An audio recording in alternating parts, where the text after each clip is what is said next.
Aleluia!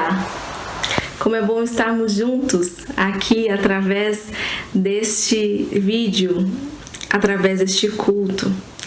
E a palavra de Deus diz assim: aclamem ao Senhor todos os habitantes da terra, prestem culto ao Senhor com alegria. Entrem na sua presença com cânticos alegres. Reconheçam que o Senhor é o nosso Deus. Ele nos fez. Aleluia! Ele nos fez e somos dele. Somos o seu povo e rebanho do seu pastoreio. Que bênção, que alegria saber que pertencemos ao nosso Senhor, que Ele nos escolheu e chamou para fazer parte de algo bem maior do que nós mesmos.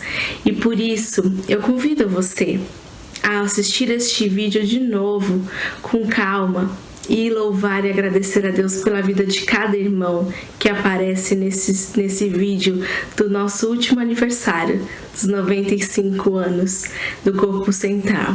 Eu quero aproveitar também essa oportunidade para dizer que a nossa igreja está aumentando. Alguns já sabem da novidade, mas eu e Henrique estamos esperando um bebê.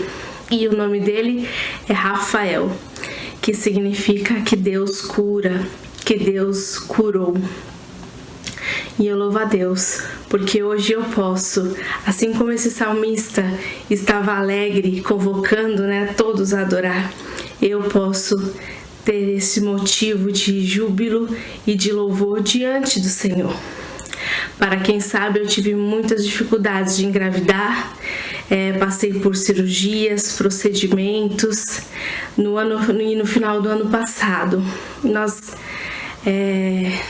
recebemos a notícia que eu estava com uma gravidez nas trompas e precisei ser operada imediatamente para que eu não tivesse nenhuma hemorragia interna ou nenhum problema mais grave. E naquele momento, o meu coração, de uma maneira muito forte, se apegou ao Senhor, porque eu sabia que Deus é o Senhor da vida, e eu sabia que tudo estava no tempo e nos planos dele. Por isso eu louvo a Deus, porque aquele bebê, ele não resistiu, mas o Senhor, ele me curou. e pela mesma trompa onde eu fui operada, ele gerou uma nova vida, provando quão fiel e quão maravilhoso ele é, e que ele nunca falha em suas promessas, ele nunca falha com seu cuidado, ele nunca falha com seu amor, e ele não falha como Deus soberano sobre todas as coisas. Por isso, eu me alegro hoje de dizer que Rafael é o mais novo membro do corpo central que está para chegar. E eu sei que ele será muito amado por vocês, porque eu sei o quanto fui amada aqui nesta casa também. Teremos a oportunidade hoje de ouvir testemunhos maravilhosos daquilo que Deus fez através da vida do corpo central. Amém.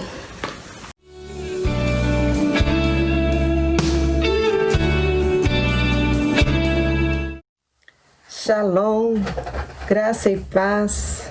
Já fazem 24 anos que já estou no Japão, mas 26 anos da minha vida eu estive entre alguns corpos, mas a maioria do meu tempo no corpo central. Então a minha infância e a minha juventude eu pude estar neste corpo.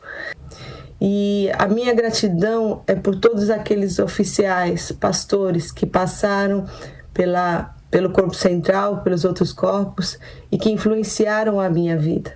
E muitos deles foram missionários, né? Os majores Parkers, os majores Hollins, Hennessy e tantos outros. Mas eles vieram da terra deles para nos abençoar e para me abençoar. Um dos versículos que eu tenho marcado na minha vida é: amarás o Senhor teu Deus de todo o teu coração, com toda a tua alma, com todo o teu entendimento e com todas as tuas forças. E assim foi impregnado na minha vida neste corpo. Então nós íamos de manhã bem cedo e só voltávamos à noite, né? A reunião de escola dominical, com santidade, depois íamos para os ensaios, depois íamos para o ar livre, depois para a reunião de salvação, e isso com muita intensidade. E isso marcou a minha vida. Então eu quero dizer que, com muita gratidão, palavras de gratidão por esse tempo maravilhoso que me forjou para ser uma pastora em outra nação. Um beijo bem grande. Olá, meu nome é Andréa Midori, eu sou irmã do Alberto Siniso e eu frequentei o Central nas décadas de 80 e de 90 durante a minha infância, toda a minha adolescência, só tive que sair para estudar aqui no interior. Eu falo de Marília, onde eu sou psiquiatra, sou esposa do pastor Bolivar e sou mãe da Gabriela e da Raquel. O ministério que mais me impactou foi, na verdade, a escola dominical. O meu pai me levava até o Central de Guarulhos, ele não era cristão na época, mas ele me deixava na porta do Central todos os domingos e era muito gostoso já na porta ser recebida pelo tio Yoshiaki. Nica foi minha professora, Selma, Edson, Mônica, o Nelson, Fred, Rosângela. Depois eu também me tornei professora da escola dominical. Então foi algo que marcou realmente a minha infância, era parte da minha rotina. Na época eu não entendia muito bem qual era o impacto disso, mas hoje eu entendo que tudo que eu aprendi na escola dominical, com os meus professores, tudo isso me ajudou a me formar e a ser quem eu sou hoje. Um grande abraço e que Deus abençoe a todos. Tchau, tchau.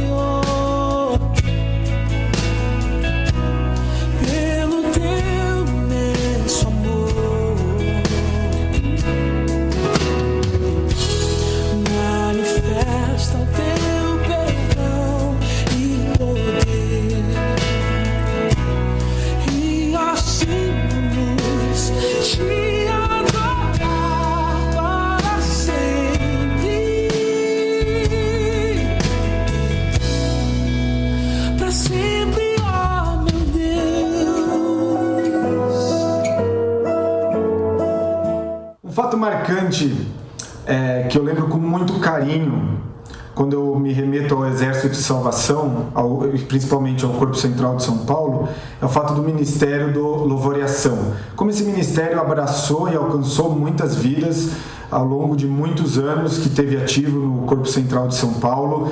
Eu lembro de situações que me deixam com muita saudade, que me deixam e falo com muito carinho.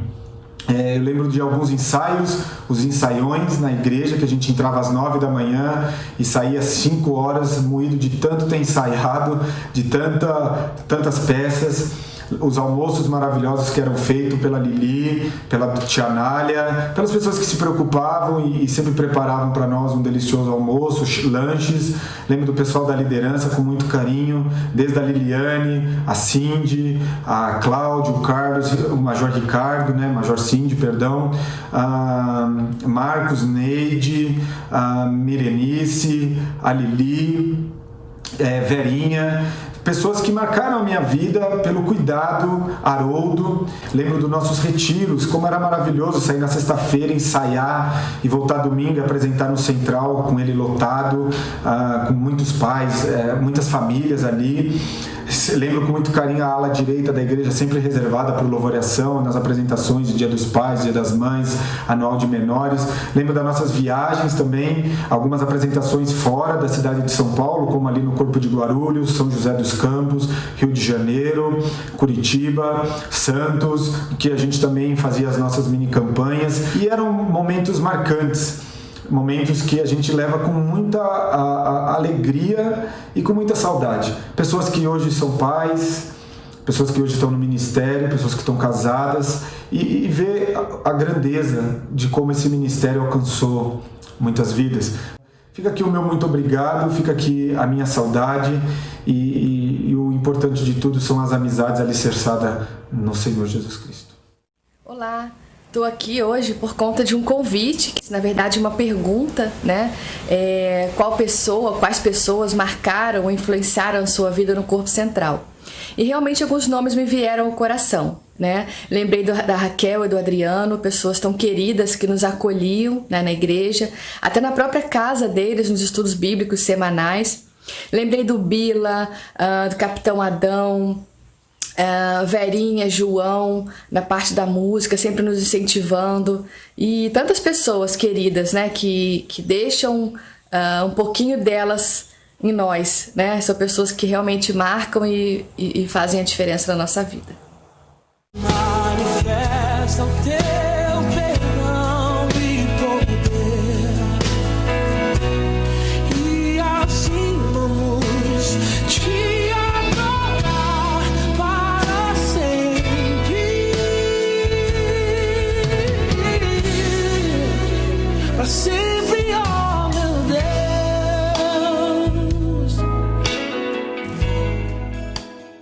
Fala galera do Corpo Central de São Paulo, que bom ver vocês. Meu nome é Carlos e eu fui no Corpo Central de 97 até mais ou menos 2016, são quase 20 anos aí que eu frequentei o Corpo Central. E o Corpo Central foi fundamental para a minha vida e continua sendo até hoje.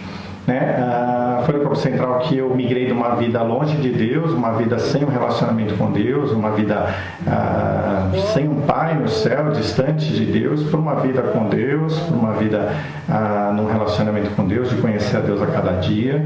Também foi no Corpo Central que eu, de certa forma, comecei a minha vida, vamos dizer assim, missionária, no sentido de cumprir a missão de Deus para a minha vida, de servir a Deus nesse tempo que a gente tem aqui, né? Então, através das avançadas do Jardim Nakamura, Eia Carvalho, Jardim das Camélias, se eu não me engano, nos evangelizos nas ruas, depois nos trabalhos com a Jucum também, com louvoriação. Também foi no Corpo Central, não posso deixar de citar, que eu conheci a minha esposa, a gente trabalhou muito tempo junto, que a gente casou, e eu fui super abençoado através da vida dela, e depois a gente foi mais uma vez abençoado pela vida dos nossos 2 filhos, do Davi e do Samuel. Espero que Deus abençoe e que o Corpo Central viva seus melhores anos ainda. Um abraço para vocês e até uma próxima. Tchau.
Obrigado, Senhor, pela oportunidade que tivemos nesta noite de relembrarmos momentos tão preciosos na Sua presença, momentos que tivemos em comunhão com os nossos irmãos, aprendizados, lembranças de coisas maravilhosas e de manifestações da Sua presença em nós.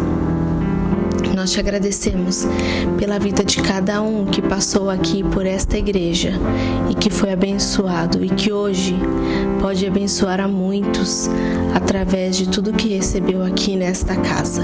Obrigado, Senhor. Obrigado, Pai, porque o Senhor faz todas as coisas perfeitas no seu tempo, no seu devido tempo. E assim como hoje podemos testemunhar tantas vitórias, eu sei que daqui a 1 ano estaremos testemunhando muitas outras coisas mais, coisas grandes que o Senhor vai fazer na nossa vida particular, pessoal, na nossa vida familiar e na nossa vida como igreja. Muito obrigado, Senhor. Queremos reconhecer que toda a honra e toda a glória são tuas. Nada é nosso, tudo é teu. E entregamos tudo para Ti. Recebe, Senhor, esses corações, esses testemunhos. Recebe, Senhor, esses louvores que prestamos a Ti nessa noite, Pai. Ó Deus, abençoa agora a Tua palavra, pois nós oramos em nome de Jesus. Amém.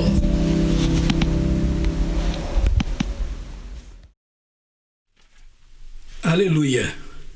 Antes de meditarmos na palavra de Deus esta noite, eu quero dizer algumas palavras de agradecimento aos meus irmãos salvacionistas do Corpo Central que contribuíram generosamente para que conseguíssemos o nosso alvo para o serviço de missões. Que Deus abençoe todos vocês e agradecemos de coração o empenho de cada um de vocês que trabalharam para que pudéssemos ajudar pessoas que nós nem conhecemos do outro lado do mundo.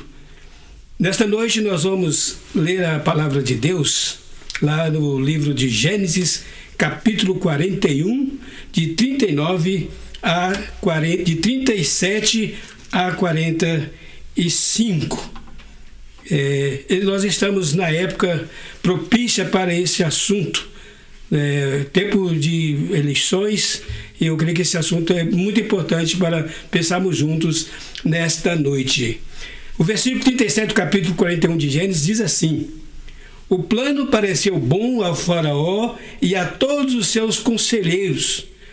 Por isso o faraó lhes perguntou: será que vamos achar alguém como este homem em quem está o Espírito Divino?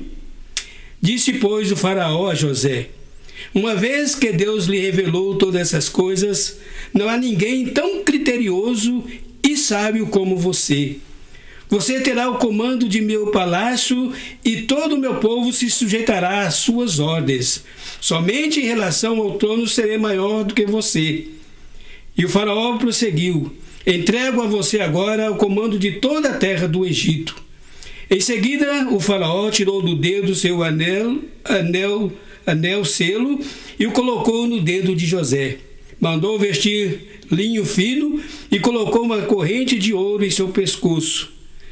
Também o fez subir em sua segunda carruagem real, e à frente os arautos iam gritando: abram caminho! Assim José foi colocado no comando de toda a terra do Egito.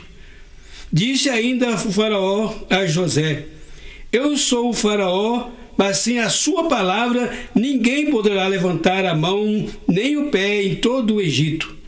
O faraó deu a José o nome de Zafenate-Paneia, lhe deu por mulher Zenate, filha de Potífera, sacerdote de On.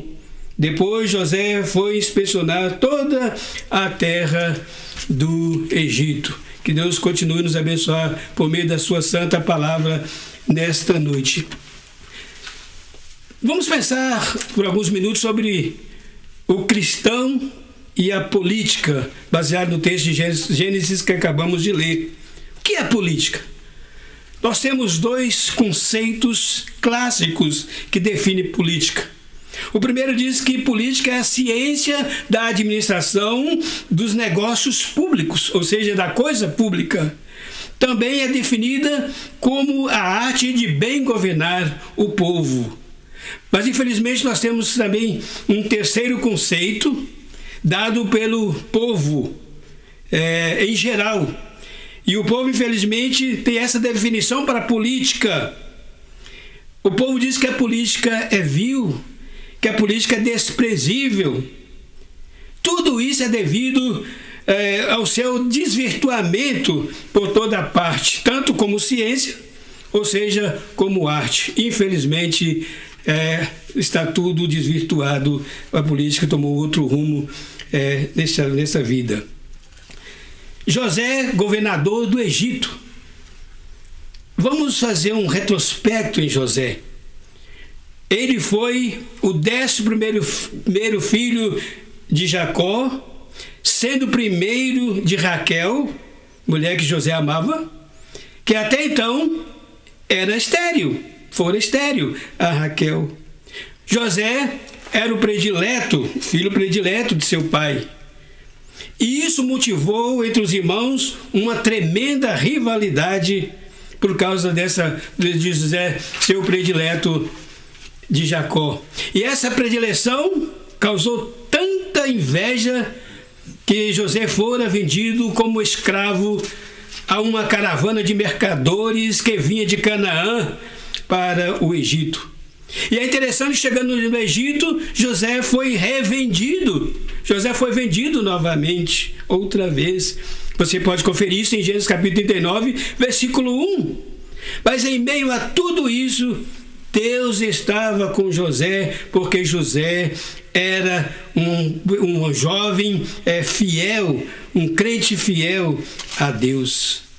Pensando na política nos dias atuais, nos dias de hoje, como seria bom se todos os homens públicos, de todos os escalões, de todos os níveis, de todos os graus, de todas as posições, andassem com Deus como andou José, para que o Senhor estivesse com eles também. Como seria bom, mas infelizmente não é assim. Olhando para a nossa Carta Magna, a Constituição Federal de 1988, o artigo 1º, no seu parágrafo único, diz assim: todo poder emana do povo, que o exerce por meio de representantes eleitos ou diretamente, nos termos desta Constituição. Eu penso diferente, pois toda pessoa que detém qualquer fração de poder aqui neste mundo, nesta vida, deve reconhecer que o mesmo pertence ao Todo-Poderoso e que haverá um acerto de contas com aquele que é digno de toda honra e de toda glória. Vamos pensar um pouco sobre a preparação de José. O plano de redenção, ou seja, o resgate do gênero humano por Jesus Cristo, sob o aspecto de libertação do pecado, continuava a desenrolar-se até agora através dos 12 patriarcas, os filhos de Jacó. Atos capítulo 7, versículo 8. Então, de José iriam todos para o Egito, onde se forjaria o embrião da nação israelita, da nação de Israel, da qual procederia o Messias Redentor na sua humanidade. José no governo do Egito. No texto que temos acabado de ler, no versículo 38, temos o testemunho de Faraó. Acharíamos um varão como este, em quem haja o Espírito de Deus? Acharíamos? Salomão, lá no capítulo 21, versículo 1, no seu livro de Provérbios, nos diz: Deus pode modificar, Deus pode transformar o coração de uma autoridade, assim como o leito de um rio muda a direção de suas águas. Se você olhar mais para frente, em Gênesis capítulo 41, nós lemos livros dos versículos 51 e 52, você vai deparar com o testemunho de José. José diz lá: Deus me fez esquecer de todo o meu trabalho e de toda a casa de meu pai. Imagina que ficar anos sofrendo, triste, lembrando, mas ele dá o testemunho. Deus me fez esquecer de todo o meu trabalho e de toda a casa de meu pai. E continua testemunhando, continua dizendo: Deus me fez crescer na terra da minha aflição. Deus me fez crescer, Deus me fez prosperar na terra da minha aflição. José chegou no Egito com a idade de 17 anos. Agora, com 30 anos, ele então está diante da face de Faraó. 17 para 30 são 13. Então, estava há 13 anos no Egito e José crescera espiritualmente, apesar de todo o sofrimento. José crescera espiritualmente. José continuou fiel ao Senhor, a sua fidelidade, a sua fé em Deus. Pensando ainda novamente no capítulo 32, versículo 2, onde diz: o Senhor estava com José. Deus estava com José. Várias vezes a Bíblia diz isso a respeito de José. Deus o amava, exatamente em razão de José andar em sua presença. José foi varão próspero, mas continuou fiel com a sua fidelidade a Deus, mesmo sendo próspero, apesar da prosperidade. Por Deus estar com José, nós podemos ver que José foi um bom irmão. José tinha tudo para complicar a situação dos seus irmãos. Por tudo que eles fizeram José passar a sofrer. Mas José, por estar com Deus, José foi um bom irmão. Por Deus estar com José, José teve um caráter imaculado, ou seja, um caráter sem mancha. Ele tinha tudo para errar, foi provocado, a mulher tentou seduzi-lo, mas por ele estar com Deus, por Deus estar com José, José continuou com o caráter imaculado, sem mancha. Se você olhar para o versículo 45, olha em casa depois com mais devagar. José viveu e trabalhou num ambiente pagão. Foi dado a José um nome pagão, está lá escrito. José teve uma esposa de uma religião estranha. O sogro de José era um sacerdote idólatra, mas nada disso impediu, nada disso alterou o seu viver para com Deus. O crente e a política, ou melhor, o cristão e a política. Nós temos hoje até a famosa bancada evangélica. Mas não se trata aqui, pensando no governo de José, não se trata aqui simplesmente do cristão nominal. Quem é o cristão nominal? É aquele sem total compromisso com Cristo, é aquele sem total compromisso com a fé, é aquele sem total compromisso com a igreja de Cristo. Não é desse que nós estamos falando. Nós estamos falando daquele cristão que vive o cristianismo bíblico. É desse que nós estamos falando. Eu não tenho nenhuma dúvida que um cristão desses, como José, um cristão desses como homem público, pode contribuir muito para o bem-estar do seu povo. Eu quero deixar um recadinho para os colegas pastores. Quanto a pastor e a obreiros e a política, eu penso que não se deve misturar. Um obreiro, um pastor realmente chamado por Deus, em plena atividade ministerial, não deve jamais trocar seu ministério, sua chamada, por qualquer outra coisa. Agora, se você vier a fazer isso, pastor, deixe o seu ministério. Deixe o exercício do seu ministério. Agora, uma coisa muito importante também. Nós, os cristãos, você cristã, deve pensar, os cristãos e os seus deveres como cidadão. O cristão e o seus deveres como cidadão. Como cidadão da pátria, o cristão deve cumprir com seus deveres cívicos quanto as leis, a postura, os tributos, ou seja, os impostos. O cristão não pode sonegar. O que tem cristão fazendo bobagem aí, que Deus tenha misericórdia. Depois fala que, né, só tem que político ladrão, mas cuidado quando apontar o dedo para alguém. Então, o cristão deve cumprir com seus deveres, com seus direitos, principalmente a votação nas eleições. Ah, mas pastor, major, não tem ninguém como José. Ora, não vai por ideologia, não vai por isso, esquerda, direita, extremo, esquerda. Não, vai orar. Deus vai te mostrar a pessoa em quem você deve votar.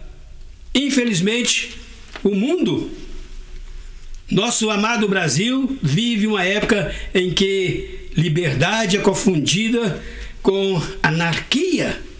E a Bíblia fala de liberdade com lei que a regula.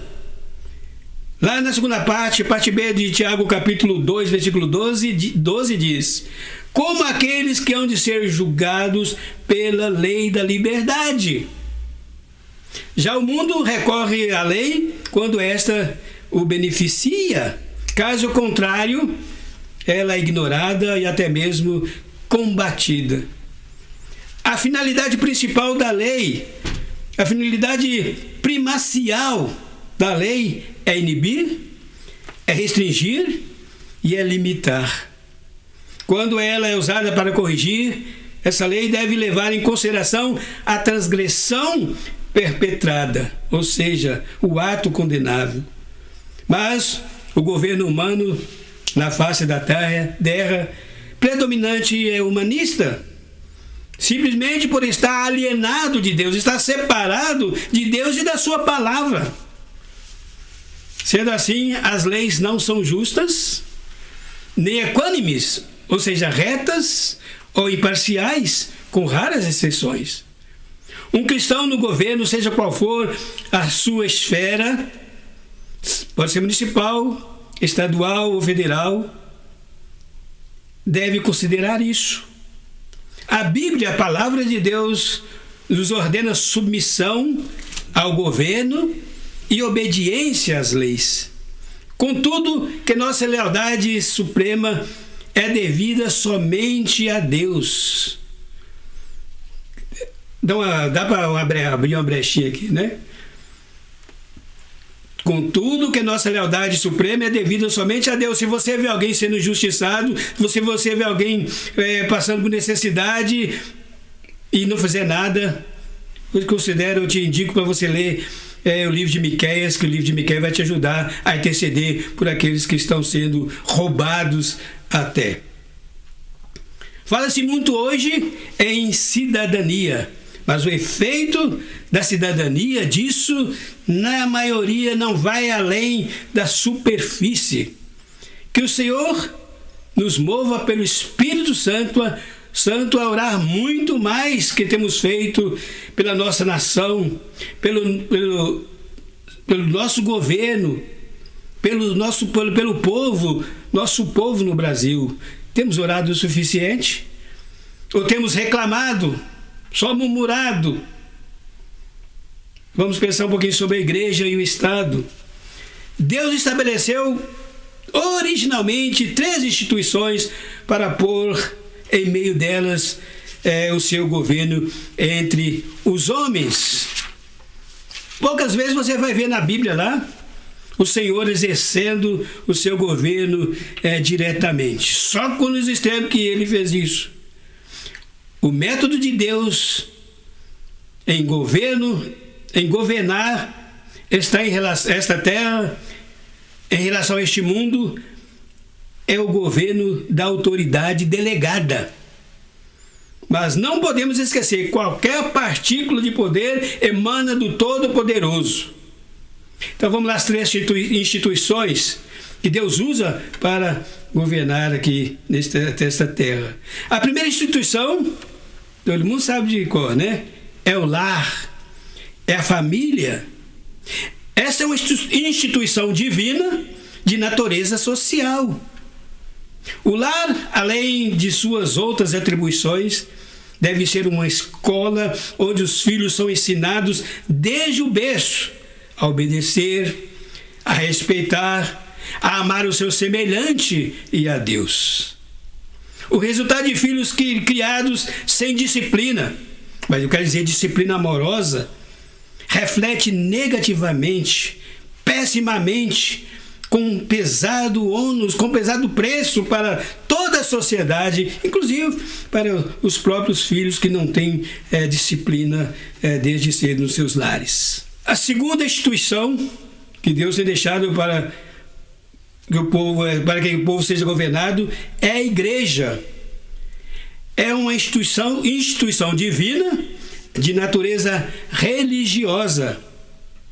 Não se trata aqui da igreja no seu sentido místico, como o corpo de Cristo, espiritual, mas sim da igreja como organização. Faz parte da sua missão entre os seus membros liderar, administrar e conduzir. É o governo eclesiástico através do pastor, do líder, do órgão moderador, no nosso caso a salvação, o conselho do corpo, o conselho de cuidados pastorais, etc., que deve viver isso. Infelizmente, a igreja, em grande parte, anda distante de Deus, exatamente como Pedro, que em certo momento seguiu a Jesus de longe. E todos nós sabemos o resultado drástico que foi Pedro seguir a Jesus de longe. A terceira instituição é o governo civil, ou seja, o Estado. É uma instituição de natureza civil. O homem já experimentou de tudo, já fez de tudo para governar bem, mas não conseguiu. É exatamente por não se submeter a Deus como soberano Senhor, Rei dos reis e Senhor dos senhores. Não tem como governar bem. Os gregos intentaram, mediante o saber, governar bem. Não deu certo. Os romanos, mediante a força também, tentaram governar bem. Não deu certo. Os semitas, mediante a religião, e atualmente o mundo todo, mediante a sua comunidade mundial de nações, a ONU e outros organismos internacionais menores, não conseguiram também, não conseguem governar bem. O motivo que leva o Estado a não governar bem é porque ignora a Deus como Criador e Senhor. Qualquer forma de poder autêntico que o homem detenha não lhe pertence. É delegado por Deus. O governo deve reconhecer a igreja do Senhor. E esta igreja precisa respeitá-lo. Dai a César o que é de César. Foi isso que Jesus ensinou. César significa o governo legalmente constituído. Mas Jesus também ensinou: dai a Deus o que é de Deus. A igreja não deve ser um departamento do Estado e vice-versa. Ambos são do Senhor, com vocação e missão diferentes. Concluindo, o Estado que persegue a igreja e essa que se mescla com ele ou hostiliza, ambos no tempo certo terão pela frente a mão de Deus. Não para a bênção, mas sim para a justiça. Que Deus continue a nos abençoar. Que possamos meditar sobre tudo aquilo que temos vivido como cidadãos deste país e pensando que nós seremos um dia cidadãos dos céus. Estamos fazendo jus a isso? Merecemos um dia sermos cidadãos dos céus? Terminando o Salmo 119, versículo 91 diz: há um Deus no céu, Senhor supremo de tudo e de todos, e nada se lhe oculta. Todas as coisas lhe obedecem. Que Deus nos abençoe. Nós vamos cantar o cântico 500, acompanhados pelo Tiago. Vai estar as estrofes legendadas. Você vai poder cantar aí no seu lar as palavras do cântico de número 500. Depois vamos estar orando, agradecendo a Deus. Que Deus nos abençoe.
Queremos te agradecer, ó Deus, pelo privilégio de termos participado deste culto nesta noite, por tudo aquilo que foi feito para a tua honra e tua glória.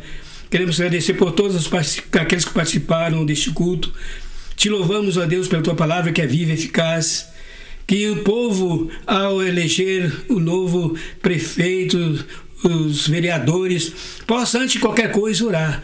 Buscar na tua presença a pessoa que o Senhor quer colocar no governo. Não aquela pessoa que dá coisas, dá carro, dá casa, dá feijão, dá arroz. Aquela pessoa escolhida pelo Senhor. Que ninguém venha vender o seu voto, mas que possam fazer isso no temor do Senhor. Nós te louvamos por tudo e nós te agradecemos em nome de Cristo Jesus.